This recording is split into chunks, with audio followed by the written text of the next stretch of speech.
डर गए हैं बस। लेकिन हमको लगता है कि भारतीय जनता पार्टी कहीं ना कहीं चिराग पासवान से वहां भी प्रचार करा लेगी। तो क्या वो चिराग का विरोधी रुख भाजपा के लिए फायदेमंद होगा? सर फुटअव्वल है, तो इनके कार्यकर्ता आपस में भिड़े हुए हैं। लगता है कि भारतीय जनता पार्टी कहीं ना कहीं चिराग पासवान से वहां भी प्रचार करा लेगी।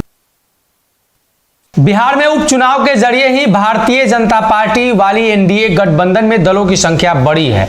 चिराग पासवान की नई एंट्री हुई है और जिसको लेकर ये चर्चा चल रही है कि चिराग पासवान को भारतीय जनता पार्टी अब पुराने वाले चिराग पासवान यानी रामविलास और चिराग पासवान की जो जोड़ी थी खासतौर पर लोक जनशक्ति पार्टी में वो चाहिए।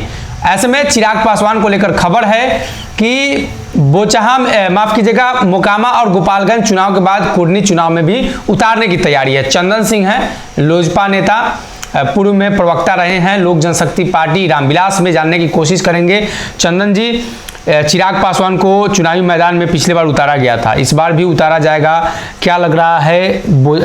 कुर्नी की जो वास्तविक परिस्थिति है उसको कैसे देख रहे हैं आप लोग?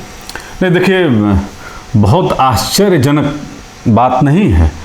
श्री चिराग पासवान जी ने जो लोक जनशक्ति पार्टी टूटने के बाद धरातल पर जो उन्होंने मेहनत किया है और बिहार के 38 जिला में आशीर्वाद यात्रा हो या जहरीली शराब से लगातार दलित महादलित के बच्चे मर रहे हो, कोई हत्या हो, दुर्घटना हो, लगातार मतलब आप कह सकते हैं कि एक दिन भी चैन से चिराग पासवान बैठे नहीं हैं, लगातार जनता के संपर्क में रहे हैं।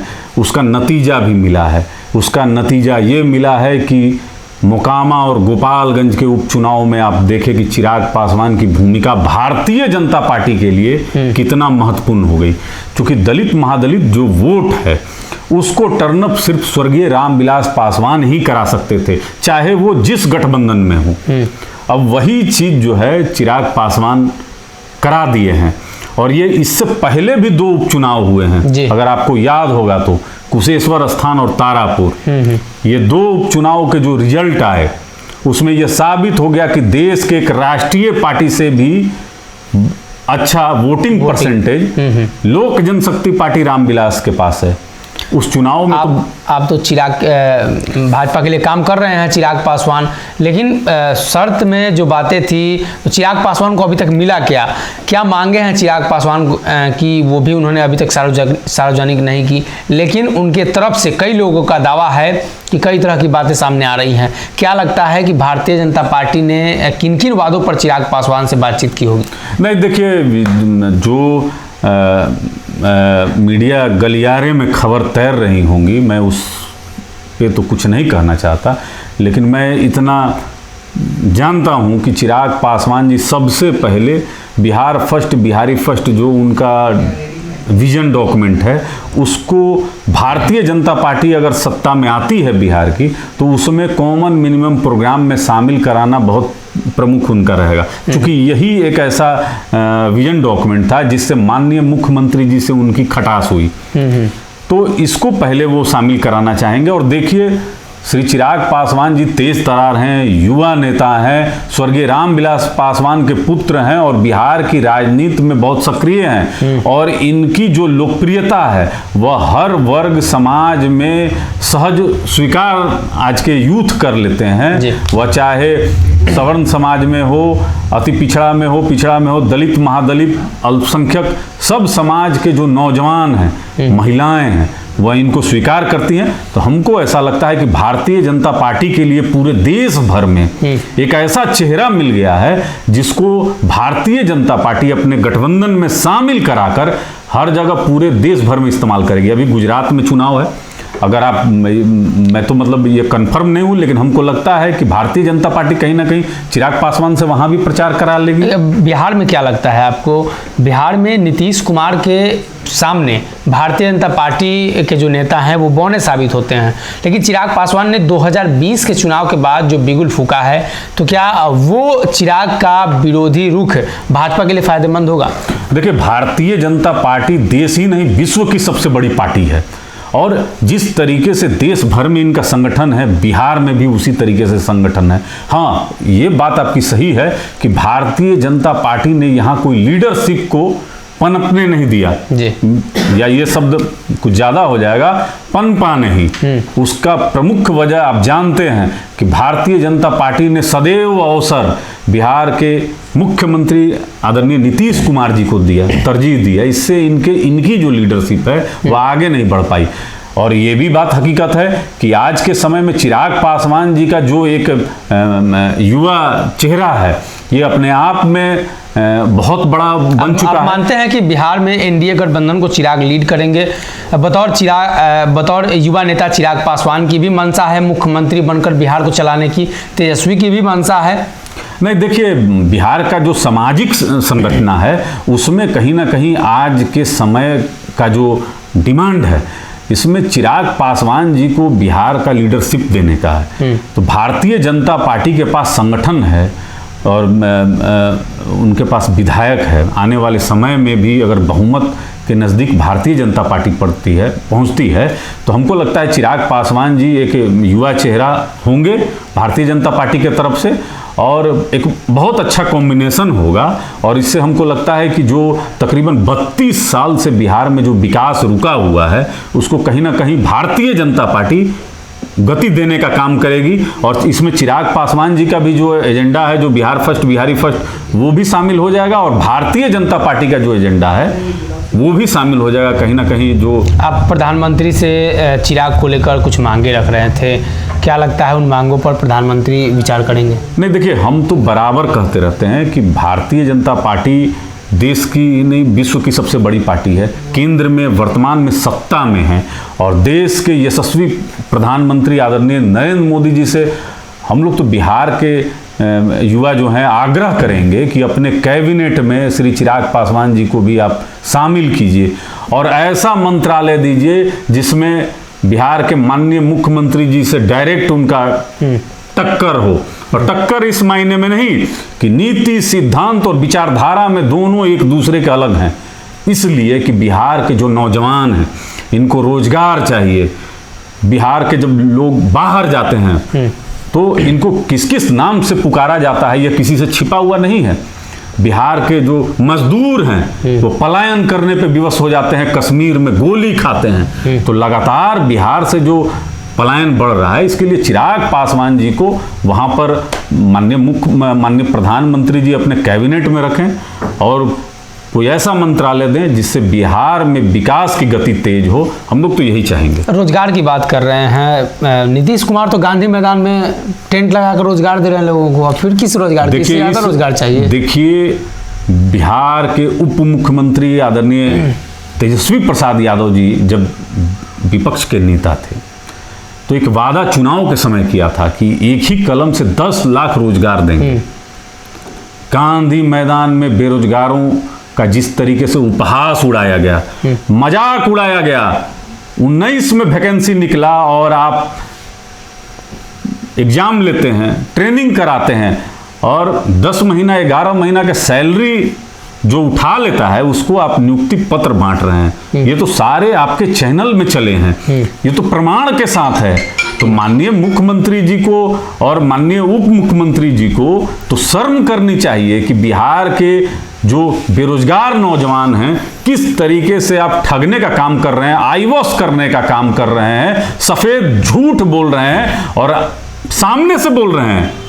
ये तो जनता जवाब देगी। और छात्र बिहार के देखिए काफी मेधावी हैं, ये तो लगातार इनके जितने भी एग्जाम हैं सनी जी आप उठाकर देख लीजिए, सबके पर्चे लीक करते हैं। बीपीएससी देखिए अभी जो 67वीं का रिजल्ट आउट हुआ, इसमें पहली बार प्रश्न पत्र लीक कर जाते हैं और माननीय मुख्यमंत्री जी को पता नहीं है। रात को 8 बजे वो बोलते हैं कि वो हम कैंसिल करवा दिए हैं, दोबारा हुआ, अभी रिजल्ट आया है, कट ऑफ 113 गया है, लगातार रोल नंबर है। बहुत सारे ऐसे शक पैदा हो जाते हैं बिहार सरकार के क्रियाकलाप में कि कहीं ना कहीं आपको डाउटफुल हो जाता है कि यहां तो जमीन के बदले नौकरी दी जाती है, तो इसमें धांधली क्यों नहीं हो सकती है। तो लगातार ऐसे लोग हैं।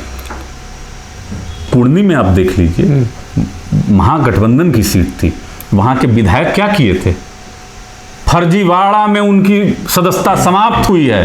तो ऐसे ऐसे विधायक तो इनके पास हैं जो गलत काम में लिप्त रहते हैं। एक सवाल लगातार उठ रहा है, खास तौर पे महागठबंधन से जुड़ी हुई सवाल है कि महागठबंधन में नीतीश कुमार ने दबाव बनाकर ये सीट ले लिया, कुर्नी की सीट। तेजस्वी लड़ना चाहते थे। देखिए, मोकामा और गोपालगंज में जो चिराग फैक्टर काम किया है सन्नी जी, उससे कहीं ना कहीं लोग में एक डर हो गया है। अगर आप वोट का पैटर्न निकालिएगा तो देखिएगा कि उसमें 1100 मात्र जो वोट है मोकामा में, वो पिछले बार से अधिक मिला है। मतलब तेजस्वी यादव डर रहे हैं या नीतीश कुमार? नहीं, इसमें तेजस्वी यादव डर गए कुर्नी वाले में। तो इसलिए माननीय मुख्यमंत्री जी को जो है, अब जो भी कारण हो, ये सीट थमा दिए। हाँ। और वहां पर आप अभी देखे होंगे कि इनके आरजेडी के जो पूर्व विधायक थे अनिल सहनी का बयान आप देखे होंगे, तो अंदर खाने में और बहुत निचले स्तर पर जो कार्यकर्ता होते हैं आपस में सरफुटौल है। तो इनके कार्यकर्ता आपस में भिड़े हुए हैं और जनता दल यूनाइटेड के कार्यकर्ता राष्ट्रीय जनता दल को किसी भी कीमत पर बर्दाश्त करने को तैयार नहीं है। तो एक जो हार का डर है या माननीय मुख्यमंत्री जी का कहीं ना कहीं शक्ति परीक्षण है, और इसमें ये हरेक हथकंडा अपनाएंगे। हम लोग तो पूर्व में भी उपचुनाव देखे हैं, कुशेश्वर स्थान और तारापुर में शराब की बोतलें बंटवाई गई, कपड़ा और पैसा बांटा गया, वोटरों को प्रभावित किया गया। यहां भी ये हर स्तर तक जाएंगे, क्योंकि ये चुनाव जो है पहले से क्लियर है कि यहां पर जनता दल यूनाइटेड हार जाएगी। अभी देखना है कि इनके गठबंधन के जो शीर्ष नेता हैं वो प्रचार में कब जा रहे हैं। एक बार तो मोकामा और गोपालगंज के प्रचार के डर से माननीय मुख्यमंत्री जी अपना कुर्ता उठा के दिखा रहे थे कि पेट में चोट लग गया है। देखिए, बिहारी भाषा में कहा जाता है कि अब डर गए हैं, बस यही समझ। नीतीश कुमार डर गए हैं। एनडीए में चिराग की वापसी तो हो गई, लेकिन चाचा पशुपति पारस को लेकर सवाल उठ रहे हैं कि जो दोनों पार्टियों के बीच मतभेद था, तो क्या दोनों पार्टी एक ही गठबंधन में अब रह सकती है या साथ आएंगे दोनों लोग? देखिए सन्नी जी, आपको पता है कि लोक जनशक्ति पार्टी 2020 में अकेले चुनाव लड़ी। उस समय एनडीए गठबंधन से जो सीटें मिल रही थी उस पे चिराग पासवान जी मंत्री हो सकते थे, लेकिन बिहार फर्स्ट, बिहारी फर्स्ट के को लेकर चूंकि कॉमन मिनिमम प्रोग्राम में नहीं शामिल किया गया तो गठबंधन से बाहर निकल गए। और अकेले जब चुनाव लड़े तो उस समय चाचा जी साथ में ही थे। इनको चुनाव प्रचार का अनेक अवसर चिराग पासवान दिए, लेकिन कहीं प्रचार में गए नहीं। पार्टी टूट गई, परिवार टूटा, चाचा जी मंत्री बन गए, लेकिन चिराग पासवान जी बिहार के एक एक पंचायत की खाक छानते रहे और दलित महादलित के परिवार में रहे। कहीं कोई अगर जहरीली शराब से मर गया तो आंसू पोंछने का काम किए। आज जो भारतीय जनता पार्टी के जो शीर्ष नेतृत्व हैं या लोग समझ रहे हैं कि चिराग पासवान जी वोट को ट्रांसफर करा सकते हैं, इनका जो महत्व है वो एनडीए गठबंधन में बढ़ गया। अब बहुत लोग को ये आंख में चुभ रहा है, लेकिन एक ही गठबंधन में दो पार्टियां हैं। लोक जनशक्ति पार्टी रामविलास एक है और राष्ट्रीय लोक जनशक्ति पार्टी एक है। तो चिराग पासवान एनडीए में माननीय प्रधानमंत्री जी के साथ और माननीय गृह मंत्री जी के साथ कंधे से कंधा मिलाकर चल रहे हैं। आगे भी आप देखिएगा कि कुर्नी में जबरदस्त चुनाव प्रचार करेंगे। मतलब अब ये जो मतभेद था तो गठबंधन में आने के बाद ये मतभेद दूर हो गए या इस पर बातचीत वो लोग नहीं करेंगे, सिर्फ एनडीए गठबंधन में रहने की बात करेंगे?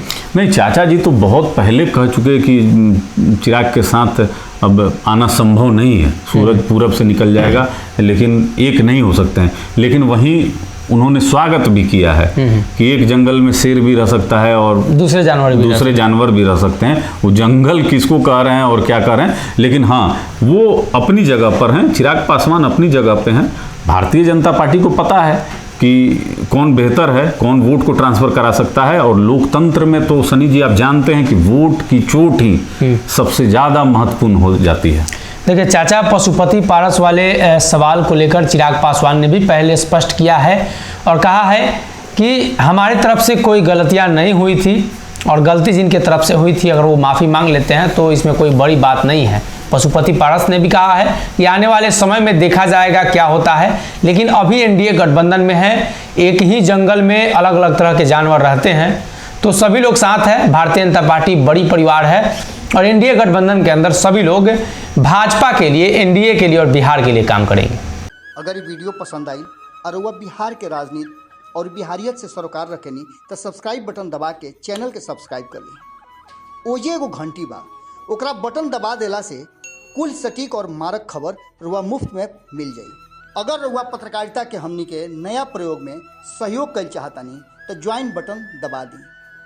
पेटीएम नंबर नोट कर ली